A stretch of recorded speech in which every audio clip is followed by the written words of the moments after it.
around 5. And we have Tim and Scott and 2 other people that come in 8 to 5. Myself and Robert, we come in from 11 to 8.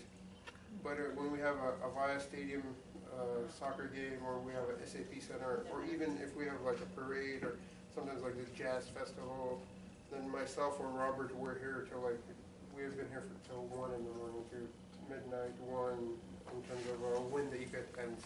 Because we're in talks or we're in communication with PD in real time, and we provide them with signal timing to push people out and push people in, and so we have to be here later. So we're going to start with... I just want to come over here, watch these 3 monitors. So this is our Transportation Management Center. It opened in late 2014, so we've been here about a year and a half by now. Before this, we were all on the 8th floor of City Hall, and our video wall was basically just 8 monitors stacked on top of each other. So this is a huge improvement over that. This is pretty sorely needed. It makes it a lot, just seeing a lot more screens is helpful. It makes it more open, more collaborative, so it's good for us. So basically here we try to be the eyes and the ears of the city as far as traffic signals go. We have lots of cameras that we can watch, and we have control to all of the traffic signals in the city. One of the main things that we do is signal coordination. If you're not familiar with that, basically what that means is we try to make the signals talk to each other. So as you get a green light at one signal, that one talks to the next light, and it tells it in 30 seconds you should turn green, and then the next one should turn green after that. And theoretically, as you're driving down a corridor, you'll get kind of a wave of green lights as you're driving. Can we just stop for a little round of applause on that? Does it also do it in reverse, where if you just miss a green light and it's just turning yellow and you get through it, you're like, good, I've cleared it, and then you hit every red light after that? No, it shouldn't happen like that. You'll probably get 1 red light, and then after that, it's synced up so that once you get a green, all of the ones after that in the main direction that you're going will turn green. And is that citywide? We have 930 signals citywide, and about 600 of them are on coordinated corridors, so roughly 2/3. This is a map. It's kind of hard to see of all of the streets where we do that.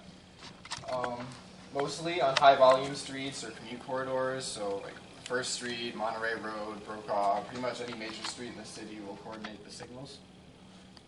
We generally do that for the AM commute, the PM commute, and midday kind of lunch hour, because there's also a spike in traffic around then.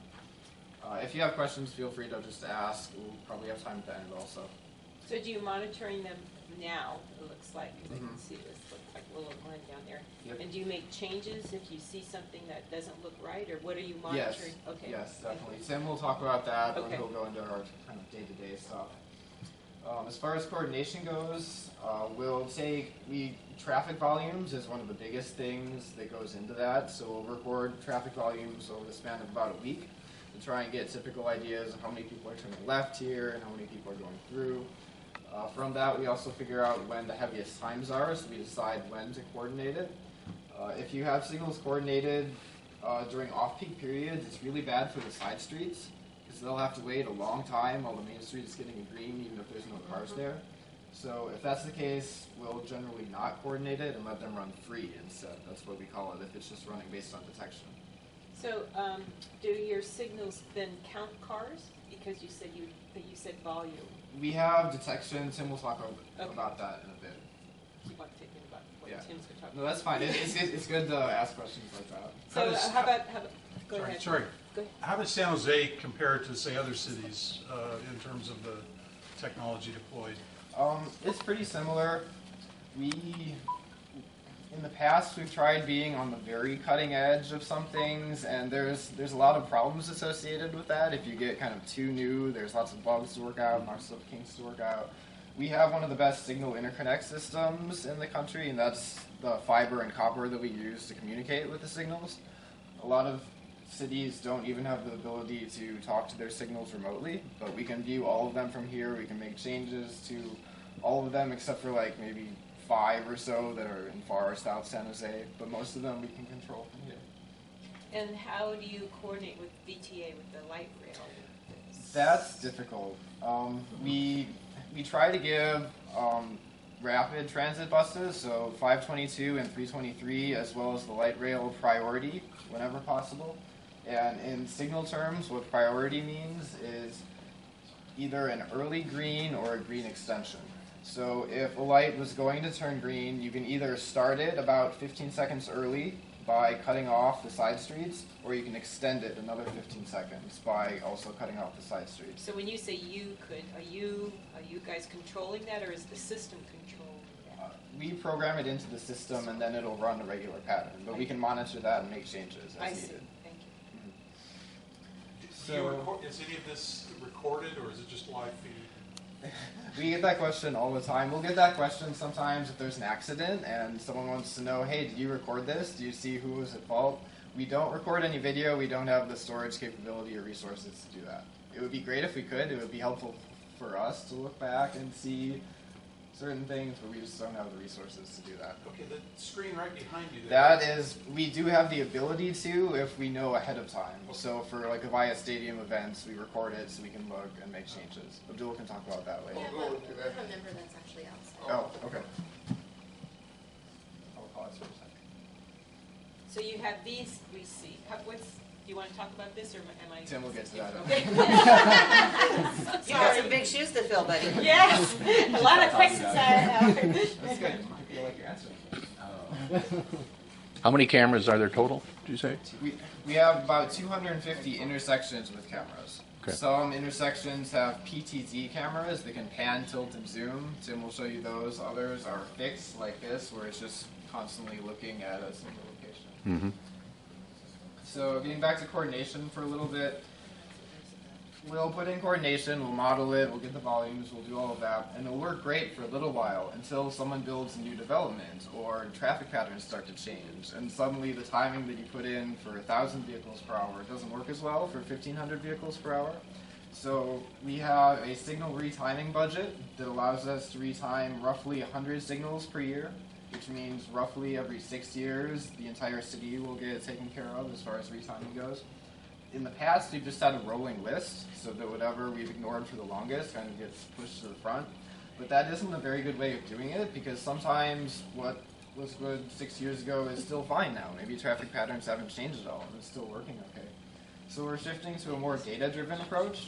We've got a contract with a third-party vendor that it's basically like Google Maps.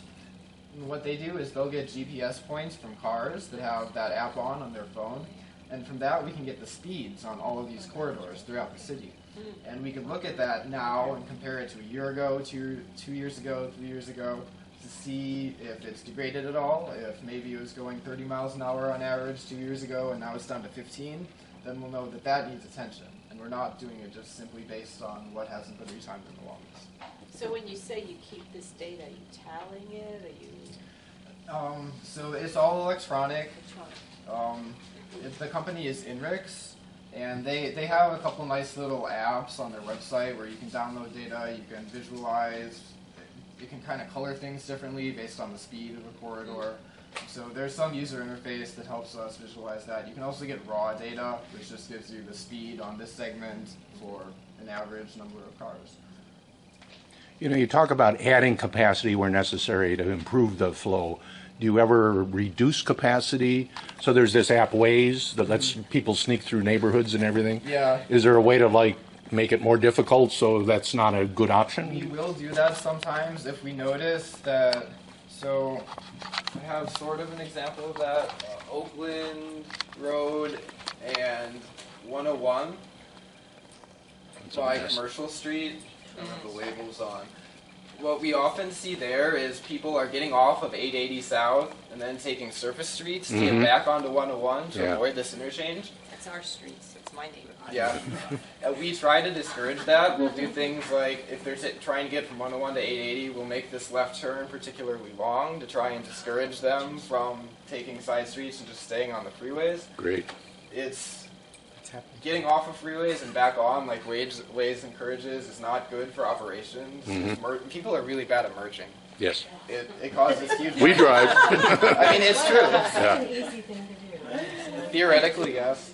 I mean, even the self-driving cars struggle with it because people are so unpredictable. Yeah. But that's an issue for another time. But yes, we do take that into account. We'll sometimes make signal changes that will delay traffic intentionally. But generally, we're trying to get as many people through as possible. Right. Does traffic let's say that on my street, we're concerned with high rates of speed, so traffic engineering goes in and does whatever. Do they ever tap into, do they come and use any of this data or for that? That's mostly our neighborhood traffic. That's a different section. Yeah. I don't know what data they use for that. They definitely will they'll have someone go out there and get the average traffic on that street, and they'll probably set up a radar to get average speeds and things like that. So they definitely do use some kind of data. I'm not totally sure exactly what they use since I don't work with that. But I have a question. I heard that the city was experimenting in some places with roundabouts, and I just got back from Ireland and fell in love with them. And how they keep the traffic going. There's no stopping. There's just People that get stuck on a roundabout for 6 or 7 years. well, Your first one. I will admit, the first two I was on, I had to drive around several times, and I went, oh, Yeah. you can do this. If Yeah. you miss your stop, you actually can continue to drive around, and then kept back in. But it kept the traffic moving. And there wasn't even any need for streetlights at that point. So if they are experimenting with that, is that going to be on neighborhood streets where there are just currently stop signs, or will that replace stoplights in certain areas? so there's a lot of parts to that question. On neighborhood streets, I think that's where you'll see them first. I think there's one place where we were considering putting in a full traffic signal that we're putting in a roundabout, but generally we're going to start smaller and kind of build it up just because people here are so unfamiliar with them. That's a lot of if you drive to places in the U.S. that have roundabouts, people don't know how to work them. People will not yield in the right places. People will stop when they're in the center and try and let someone go, and they'll be waving people on, and it's just a mess. But you're right, it does have a lot of potential. In a lot of situations, it will make traffic flow more smoothly. It's also a lot safer in most cases when people know how to use them. But we're unfamiliar with them, so we kind of have to build up slowly. Yeah, they were kind of scary the first day, but by the second day I was madly in love with them, and I couldn't wait till the next one. So it was definitely, I loved them. Yeah. And they're clockwise there. They are. Yeah. Absolutely. Depends on Different which province. country you're in. In Ireland, yeah, you Yeah, right drive. Driving on the left side of the Yeah. road.